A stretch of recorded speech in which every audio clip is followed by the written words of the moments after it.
Good evening, friends, and good evening, Professor. Today, I'm honored and privileged to host one of our most respected and beloved Professor cum alumni, Professor Prasanna Tantri, a distinguished expert in economics, finance, and banking. He is an associate professor in the finance area and the executive director of the Center of Analytical Finance at ISB. Beyond academia, he has played a key role in shaping financial policy, serving as a member of Niti Aayog's Technical Advisory Committee for Digital Payments and contributing to the Social Stock Exchange under SEBI. Apart from these professional accreditations, what makes Professor Tantri stand out isn't just his depth of knowledge, it's the way that he brings economics to life even in classrooms. So whether it's inflation, GDP, or financial regulations, he has a knack for simplifying even the most complex topics with real-life stories and easy to visualize analogies, including but not limited to plain dosas, masala dosas, and how real rates are affected by this. So today we will tap into that clarity as we break down some of the most fundamental yet misunderstood economic topics and concepts and explore how they shape our daily lives while also taking a peek into his journey here at ISB from business school to academia. So let's dive in. Professor, you've worn multiple hats. So like one as a professor, somebody who has worked in the corporate sector, and some leadership roles. So what inspired you, firstly what drew you to economics, and if there was any defining moment that brought you into this career path? Yeah, first of all, thanks a lot for that kind introduction. You were too kind. I keep trying my best to simplify stuff. Words are less, Professor. Anyway, so why I was drawn to economics? Right from beginning, 10th standard, during my days, good old days, the thing was, if you score well in 10th standard, you take up science. You are also one of the ones, you must have taken commerce. Yes. So commerce was a sort of taboo. So I was not it's not that I was bad in academics. I was doing well, but still I was, from beginning I was interested in politics, economics, what's going on. I started reading newspapers from long. That's why I keep insisting students to read newspapers. So I used to read newspapers from say 5th, 6th standard, and if you pick up newspapers, you will have topics on economics coming, in different manners. So that is what interested me. So I think just double clicking on the subsequent part of it, right? So once you came to ISB, you would have had colleagues who joined corporates. However, what led you to academia, and how do you look at academia from a perspective of students who are now just ready to go out of school? So since you're a student, and I don't want to lie, it was not any well planned, thought out or anything. So, I was chasing a very hot job in ISB when I was a student at ISB. It was very prestigious, an investment bank. And 2 of us were shortlisted, and we were very sure that we were going to get it. And eventually they decided to take only 1. And I was so confident because it was like 12, 15 rounds, whatever, starting from July. You can empathize with what I'm trying to say. Yeah. And by the time placement, and I did not even bother sitting for day 1 because anyway this is happening. And finally that did not happen. So then what to do? So day 2 I went and picked up some jobs. Again, CGPA helps, whatever it is. I don't like CGPA, but I had decent one that helped. So I picked up something. But then I realized a professor who was teaching me, Shankar De. So he said, you seem to be interested in really knowing stuff. Professor at ISB? Yeah. Okay. So he's now retired. He still lives in Hyderabad. So he said, why don't you join CAF, Center for Analytical Finance, as an associate director. So from student to staff. Next journey was a staff member. But in Center for Analytical Finance, there were researchers, RAs. These are like IIT, IIM types, really brilliant guys. Yeah. And they would sit and discuss papers. And I was getting bored and what to do. Then I was forced to sit into these meetings. And gradually, somehow I developed interest. I started, after some time, anyway, you have to sit for an hour. Why not listen? Like some students do in my class, they come for compulsory attendance. But then after some time that they get bored with Instagram also, then what to do? Might as well listen. I keep looking for those opportunities. This guy is bored of Instagram, at least next 15 minutes. People like you who generally concentrate get irritated. Why is he repeating so many times? Because that, so the same thing happened to me because I empathized with them because I was doing that. And sometimes I listened, I realized there were papers and I realized they were talking about debt waiver and things like that. And I continued to read newspapers. And one thing I realized, institutional wise, I know better than these guys. although I didn't know economics and testing and all that, I know the details of what's going on in the economy much better than these people because of newspapers again. Yeah. So I realized, I think, pick up some econometrics, I should be able to do it. That's what I thought. And I started working on some papers, started collecting data. And papers started getting, published in good journals. So usually these things happen post-PhD. Yeah. I had no PhD, nothing. Yeah, I mean, So, that was going to be my next question, that if it's, when we think about, publishing papers, it's a very huge thing, that where you have to do in-depth research, you go with a hypothesis, you do some testing, etc. So, without a PhD background, how did you I have manage no to- idea, because that's what, I mean, yeah, because I was sitting through this. This was training, right? So PhD is a degree, but if you're sitting every day 2 hours talking to PhDs and researchers, you get trained. Right. That's it's not that there was no training. There was no formal training, I would say. This was training only. So then I got published. Then ISB they hired me also. So that's why I didn't have to go anywhere. And after that, I'm going on fine. So far so good. So this is the story. This was not well planned or anything. Series of accidents, eventually converging into something which I wanted to do long back. Yeah, somehow. I wanted to just a do different path. different path, but it eventually reached to the place because I wanted to work with policymakers and things like that, and it's all happening now. It also tells me that you should literally just go with the flow. And Yeah, that's of course. how, You should not worry too much. If things sometimes happen, sometimes they don't. Yeah, because a lot of us before placements we would have thought, oh, I want to go into consulting or I want to go into product, etc. And what happens after is, I mean, all of us try hard, but then what happens after? Yeah, I'll tell you, because now I've seen, it's been 2011 I graduated, 14 years. Those who were nowhere, who did not do well at all on that O1, whatever, zero day, they are now becoming managing directors. Today I said something on the group. Heinz. Yeah, so these students should not worry too much about one day outcome. It's about persistence, it's about long term, and there will be good days, there will be bad days, but I feel here there's a lot of pressure. What people think, this NPV, despite although we teach NPV, the way people evaluate, I'll come to finance, I can't not talk finance beyond a point. The way I feel people calculate NPV is fees as outflow. Time is not considered, as if it is of no value. I would consider time as the biggest investment. But anyway, they put in fees as an investment. And inflow is that first year, whatever salary. And as if rest of them is going to be 0, 0, 0. And obviously it doesn't add up, right? It looks like negative NPV. What people don't realize, what ISB does, it changes the trajectory. Without ISB, if the line was sort like this, after ISB, even those who are taking off from a line lower than what they entered ISB, the slope is going to be steep. That is what people are not recognizing. ISB adds slope. So in my case, it's crazy. In my case, the impact has been unbelievable.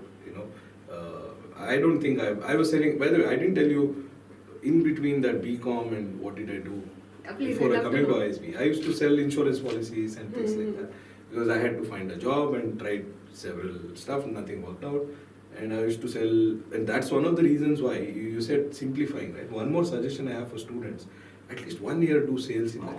Whatever you are a CA, you are, do 1 year of sales in life. Talk to customers directly. B2B, B2C, I don't care. You should be selling something because that will actually tell you how world is, and kill all the ego, whatever we have, whatever may be the background. You have to convince. Ultimately, every sales, I realize, is selling yourself. It is product comes later. It is first the person who is selling it. If the person on the other side is sold on this side, then product you can, whatever it is you can sell. That was the biggest learning. And from there, coming to ISB, now we doing can you compare somebody who's doing sales on the field, taking a bike and selling door-to-door insurance policies, now sitting and teaching something. And that's the transformation. Sales, the importance of sales, and we talked also a little bit about finance.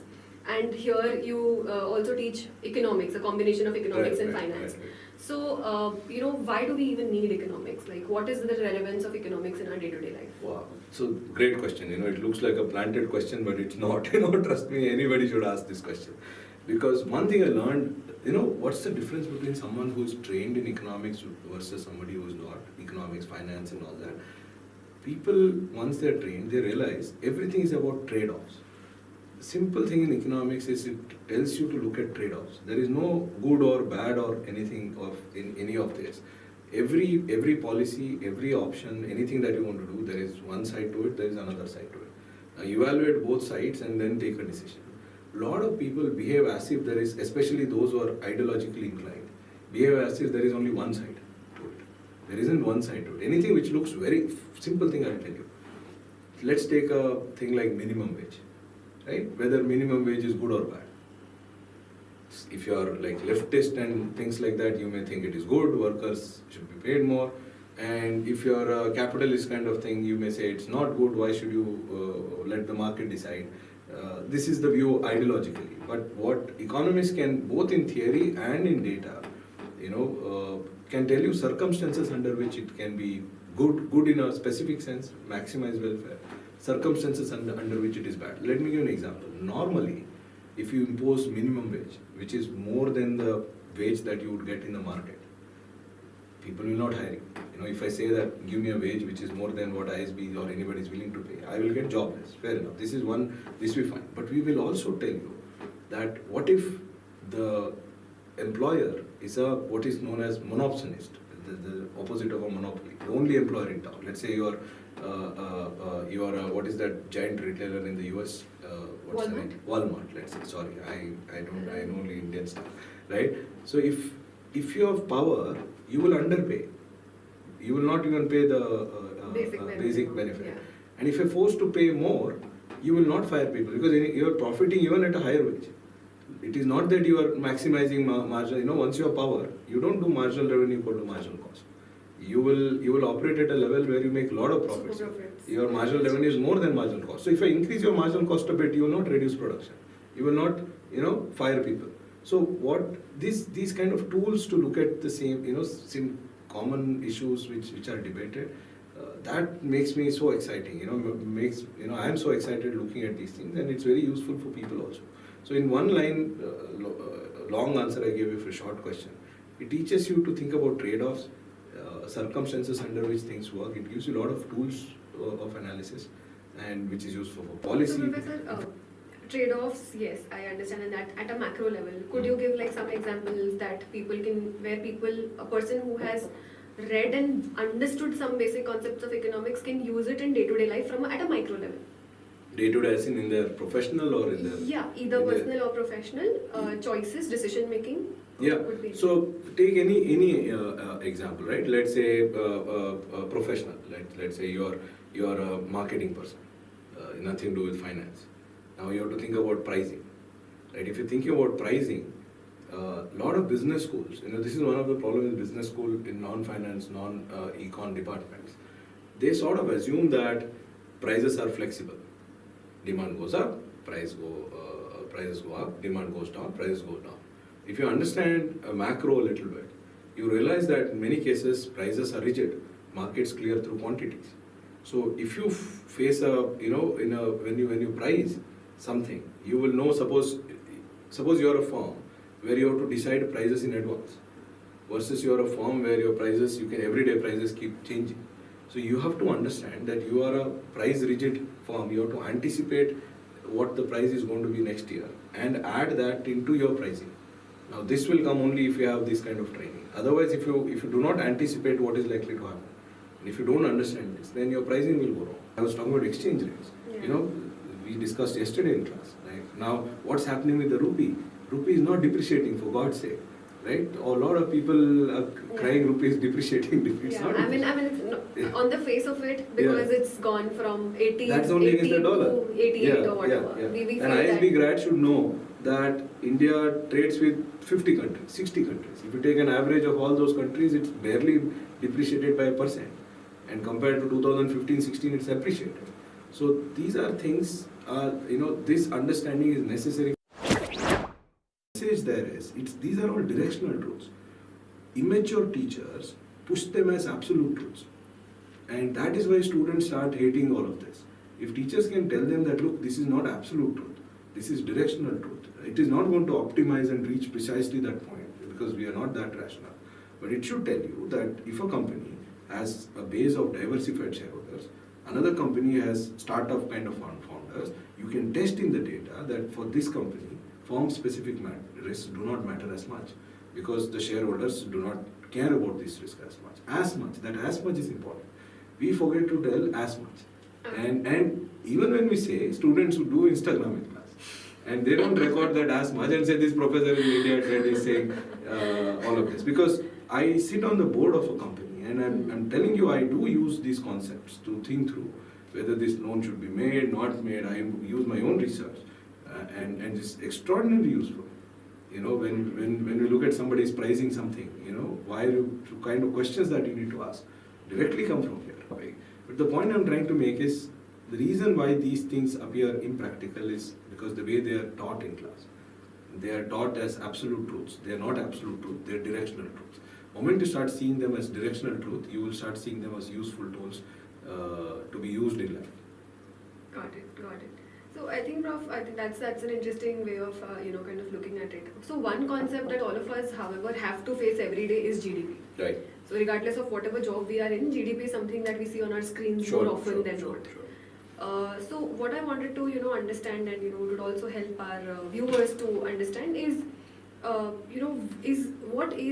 when we say GDP, we think that the more the country produces, any country produces, the more the GDP it is and the better that is. Sure. But is it really true that higher the production, better is whatever the welfare? Is GDP even measuring, is a correct indicator to measure welfare? Again, is it an ideal indicator? Answer is no, definitely not.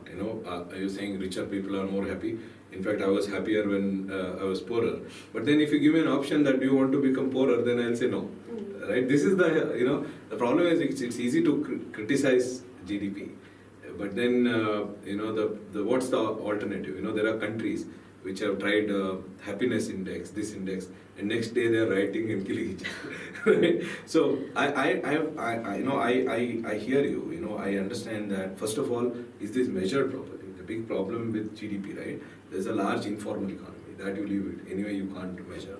And not only things like there are obvious issues like I do something for myself that is not GDP, but if I hire someone to do the same thing is GDP. Right? A lot of things that we do for yourself is not counted as GDP. Yeah. And the best thing which ISB students value a lot, which is leisure, is left out of GDP. Maybe it's good, right? Your welfare is higher, you sleep 12 hours. Why is not that counted? So there are issues like this. Absolutely, I hear that there are issues, but unfortunately, you need a yardstick to measure at least material progress. And the other part is it doesn't tell you how it is distributed. The GDP is the aggregate number, and it doesn't tell you who is owning the GDP. Fair enough. These having sort of thought through all these criticisms. So the answer to your question is it's not a bad measure. But I hear you when you say that it's not the complete thing. You may have a high GDP, but you may have a lot of pollution, a lot of externalities. Other worst bad thing about all of our measurement is we don't take into account externalities. We may be killing the environment, we may be causing harm somewhere else. All of these are not considered, but all said and done, as of now, I think this is the measure. The level of income at which we are, the focus has to be on growing GDP. Once we reach some level, 2,500 per capita is too low to think about anything else. So once we reach 5,000, 7,000, 8,000, then these existential questions that your generation, the difference between your generation and my generation, we had to think about survival. That was a big problem. Once survival comes into question, none of the other things come in. Right? So I think we're still not, although some of us are better off, there's a large portion of this country which is still in the way we were 20 years ago. And I think we need to grow, increase the whole wealth, and that way GDP is the correct measure.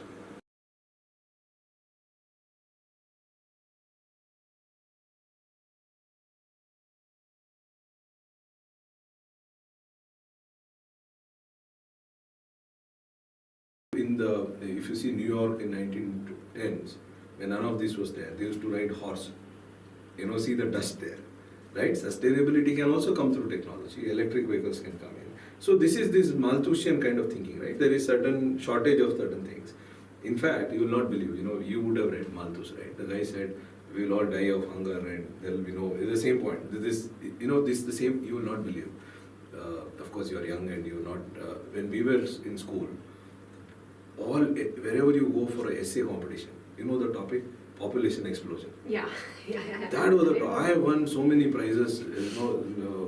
This is like we were. This was in the 90s, and we were touching like 90 crores or something. 100 crore end of the world, because the same argument. You have limited land, unlimited people. 100 crore will become 150 crore. 150 will become 200 crore. 200 will become 500 crore, and then world will collapse. In fact, I remember there used to be these poster competitions for population explosion, and then there would be the people who would get the prizes, those who would draw the circle, and then those who draw people falling out of the earth. Absolutely. That is the level of explosion. So again, economists' impact. This is Malthusian theory. It directly comes from Malthus, right? Now the what we did not account for that time is humans' ability to invent and technology. That was completely ignored. That these things will change so dramatically that we had shortage then. In fact, India was not self-sufficient. We were, there's this famous policy called the US had sent ships to India for wheat. We were importing from US, and they were bargaining with Indira Gandhi that time. Yeah, just before 1990. Yeah, it's called ship to mouth policy. In the sense, if you agree, the ship is already standing in Andaman, it will come and give you food. If you don't, it is not. So we were at less population, not harming environment. That's the condition, and it was not as if environment was any better off. So I'm not disregarding this environment. Look at this. Moment we became richer, people like you started thinking about environment. We were never thinking about it. We never bothered. This will also come. So then we will do constraint optimization. You will come and put constraint. I may be a hardcore capitalist who wants to make money. You will come and do activist and fight and put constraint. Let's do it. So I don't see any issue with that. But then there is, if we start making those constraints as the main goal, then we go back to earlier times. Where neither you have good environment, nor you think when 90% of the population did not have a toilet, the environment was good, safe, and how people lived. It was not very clean, or somehow the problem is that people who born in post-liberalization world have a very different notion of how life was before. When I was born, we didn't have a toilet at home. We had no toilet. Imagine the life of a woman in such circumstances. So it is the growth in GDP that has enabled all of this. Otherwise, half of them, I don't know. I would have been in my village doing I don't know what I would be doing. So again, I completely, this should not be taken as we should completely forget. See, externality, economics does recognize externality, and economics does recognize that markets fail. It is, again, this is some of the faculty, some of the people who teach, who are sort of super ideologues, either on this side and that side, either present a complete negative of markets or a completely as if markets are like God or something. Markets fail, but we have to recognize when markets fail, how do we respond? Markets fail, governments also fail. Right? So when markets fail, the environment is a very good example of a market failure, because if I release some chemicals to a sea and then I don't internalize the cost that fishermen suffers, my product will not have that cost. We get it, and there are solutions to it. So I think we should think of solutions within the system and take it as a constraint for GDP. But unfortunately, there is no other way, Otherwise, we go back to those, bad old days. All those people, a lot of people say earlier it was good, Bangalore was, I come from Karnataka. When I go to Bangalore, I don't stay there now. I'm in Hyderabad. So all those people, earlier it was good old days and all that. I tell them we want to go back to same level of income, no. They want present material benefit with the earlier, whatever, clean air. It was not. It was in cities maybe. But I have lived in villages and all. It was not like they were all super clean. When it rained, it was as bad as it was. It was not that we were living in some kind of utopia and everything was clean. It wasn't. Lot of people had to worry about what to eat. Yeah. Today there is, that tension is not there. One crop failure, you had deaths. Yeah. This is the situation. What do you do with that? I hear you that through an increase in GDP, we've insulated ourselves from those basic issues that mankind or as Indians we faced. Yeah. Where I and you can disagree. So you can say, okay, we have reached a level, now let's focus on this. I think that we have to go a little bit farther. Yeah. Because You and me are now in 99th or whatever percentile of, even beyond that, but there's a big chunk which will not have opportunity if GDP doesn't grow. Okay. What will they do? They will have to sit there and, play under the tree. Those people have to come to the mainstream. Yeah. Yeah. So, Professor, we were talking about how India has, kind of come ahead in all of these decades. So, by 2030, there are some estimates that India will be the world's third largest, economy. So, what does India need to focus on to truly kind of capitalize on this growth? Oh, that is very clear. It's one thing and one thing. Skill development. We are very bad. We are, on an average. Look at, just do the smell test. The carpenter that comes to you, anyone you hire, on an average, our skill levels are very, very low. Look, your wage is marginal productivity into price. Again, I don't mean this, everybody calculates your marginal productivity, multiplies price, but eventually you can see in the data that those who are more productive make more money, those who are less productive make less money. This anybody would agree. You don't need to, what economists would do is put some equation and show that. Yeah. Now, where is this marginal productivity coming from? It's skills. Now, our education is terrible. Some report says that there is some improvement, fortunately. But I've studied in a government school, and you would know that there is no accountability and there is no learning happening. So from schooling, I think if there is only one thing to focus on, it should be skill development. All these RBI, interest rate and all is, although I make a big deal of them in class, but they are not very meaningful. Therefore, there is this trend growth and there is this business cycle. All of our MBA type discussion, newspaper type discussions, always about these business cycles. Interest rate went up, interest rate went down, the crude price went up, something. This is all ups and downs within the trend. When you're talking 30 years, you want to shift the trend from current the base to something itself, else. yeah. So that requires, skill development. Sure. So then, Professor, you have been in India, right? We discussed that where India is at, what is needed, to increase GDP, and Sure. then we said that skill development is one of the key things that really needs to kind of be boosted. So, given where India is at the economic status today, what is the position in the global market? Plus, and you have been in India throughout, Sure. right, from your academia to Sure, your sure, entire professional sure, life. sure. So, was it then a deliberate decision to stay in India? And then, what people like us, what should we think of when we think of whether we should stay in India or not? Okay, so deliberate when you're selling insurance policies, where else you'll sell? That is how I started. I think post that, of course, post ISB. That time there was no option. Let me qualify, this is post ISB. So I don't think I could have maybe gone to Dubai and sold policies. That was possible. I don't think anywhere else this was an option. But yes, now I do have outside options. It is not that I don't. But it is very clear that my research is on India. And as you said, even if we do badly, we'll grow at 5-6%, which is not there anywhere. Such a large economy growing at 5-6%, unless you really, really mess up, we'll grow at 5-6%. That itself should provide a lot of opportunities. And there are problems. Sometimes they teach in business schools to create a need and then sell a product. Here there are ready-made needs.